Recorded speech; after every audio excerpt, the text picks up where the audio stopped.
Ողջունում եմ արժանապատիվ սյունեցիներ, արժանապատիվ սիսյանցիներ, իսկապես իմ գործընկերներ Արտուր Սարգսյանի և Տարո Մինասյանի խոսքից հետո կարծես թե ավելացնելու բան չկա, բայց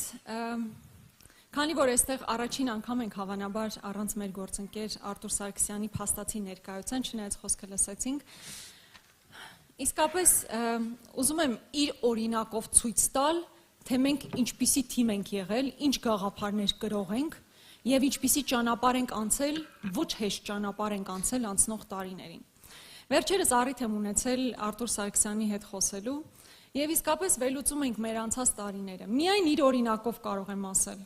անցնող 5 տարիների ընթացքում գրեթե կեսը Արտուր Սարգսյանը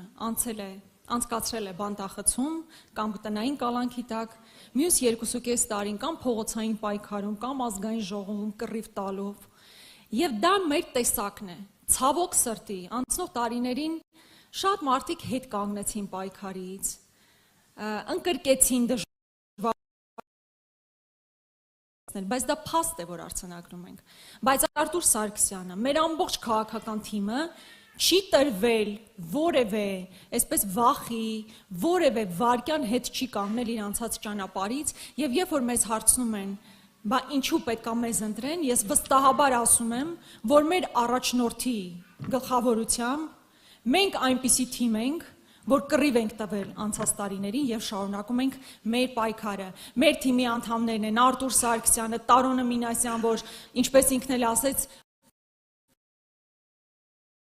չգնահատվել, չի կարող հայի այս տեսակը հետ կանգնել ու հաղթանակ չկերտել։ Այստեղ տեսնում եմ բազմաթիվ մարդկանց, ովքեր այս տարիներին հավասարապես մեզ հետ, մեր կողքին կանգնած փողոցային պայքարի ժամանակ մեզ ուժ են տվել ու ես վստահ եմ, որ առաջիկայում այս գործը ուղղակի ավարտին ենք հասցնելու։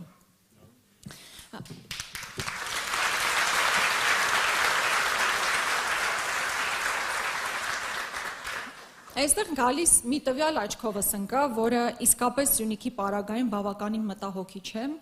մասնավորապես այն, որ վերջին տարիներին Սյունիքի բնակչությունը 20,000-ով կրճատվել է, դա բավականին մեծ թիվ է, և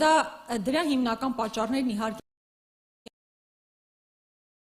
տեսնում ենք, թե ինչպես է իշխանասարում արդեն ադրբեջանական ներկայությունը մեր սուվերեն տարածքներում, բայց հիմա այլ մի ծրագիր են սկսել, որը ադրբեջանական ծրագիր չի, հենց այս իշխանությունների կողմից իրականացվող ծրագիր է դպրոցների փակման քաղաքականություններ են կառուցում, բայց ես հենց նոր մինչև դահլիճ մտնելը մեր հայրենակիցների հետ խոսում էի ու ասում էի, որ իսկապես մեծ մարտահրավեր է, երբ որ գյուղերում դպրոցները փակվում են։ Այդ ծրագիրը մենք միանշանակ կասեցնելու ենք, բայց դա որևէ կերպ չպետք է հանգեցնի գոյություն ունեցող դպրոցների փակման, որովհետև դա անուղղակիորեն բերելու է գյուղերի փակման, մարդաթափման։ Իսկ ինչպես ես ասացի, միայն վերջին տարիներին 20,000-ով նվազել են մեր բնակչությունը Սյունիքում։ Սիրելի ժողովուրդ, ես շատ երկար չեմ խոսի, միայն ուզում եմ ասել հետևյալը. ձեզանից յուրաքանչյուրը իսկապես այս տարիներին պայքարել է, հիմա այստեղ եք գաղափարապես, ես գիտեմ դուք ինչ եք մտածում եւ ինչ եք անելու,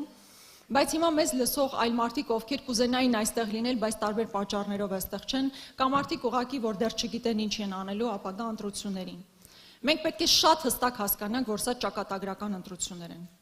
21 թվականի արդյունքների հետևանքը եղավ Արցախի կորուստը։ 26 թվականին մենք պետք է պահպանենք հայկական պետականությունը։ Դժվար էր տարիներ առաջ նման հայտարարություն անել, որտեղ մտքներովս նույնիսկ չէր անցնում, որ հայկական պետականությանը հարված կարող է հասցվել։ Բայց ես գնում եմ այս ընտրություններին, որպեսզի մենք սահմանադրություն չփոխենք Ադրբեջանի պահանջով։ Մենք պետք է մասնակցենք այս ընտրություններին, որպեսզի մեր եկեղեցին չքանդվի։ Մենք պետք է մասնակցենք այս ընտրություններին, որպեսզի ադրբեջանական այս կեղծ բնակեցման նարատիվներով իսկապես իրականություն չդառնա, որտեղ մենք գիտենք, մենք պետք է մասնակցենք այս խորհրդանիշները, որպեսզի մեզ չստիպեն Արարատ սարին այլ կողմից նայել, ընդհանրապես Արարատ սարի մասին չխոսել։ մեր ինքնության պահպանման հարցը, մեր տեսակի պահպանման հարցը, գաղափարական պայքարը, ճակատագրական ընտրություններ են եւ թիվ 1 խնդիրը բոլորիս համար մասնակցել ընտրություններին։ Ում տեսնում եք հորդորեք միանշանակ մասնակցել ընտրություններին։ Մասնակցեն իրավիճակը փոխելու ամբողջ աշխարհում, տեսեք, իշխանության ամենահնարավոր տարբերակը փոփոխության այն է, երբ բարձր է լինում մասնակցելիությունը։ Հետևաբար առաջին հորդորս մասնակցել ընտրություններին, քվեարկել այնպիսի ուժի օգտին, ով անցողիկ շեմը հաղթահարում է միանշանակ եւ բնականաբար քվեարկել մեզ համար, որովհետև մենք տարիներ շարունակ ցույց ենք տվել ինչ արժեքների կրող ենք եւ որ որևէ բան մեզ չի կանգնացնելու մեր պետականությունը պահպանելու համար։ Շնորհակալ եմ շատ։